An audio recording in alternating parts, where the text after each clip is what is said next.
DPD RI bekerjasama dengan PPWI melaksanakan sosialisasi gerakan anti hoax dan radikalisme yang kita anggap Aceh merupakan satu provinsi yang potensial untuk menjadi perhatian pusat.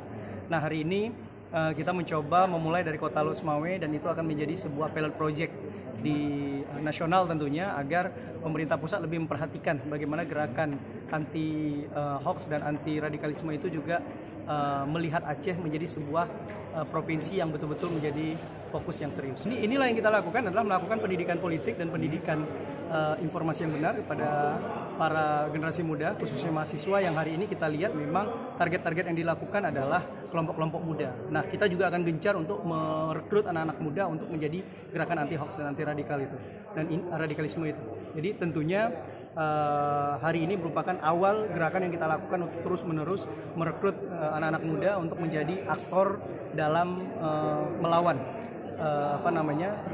teror dan radikalisme serta informasi-informasi yang bersifat hoax tadi.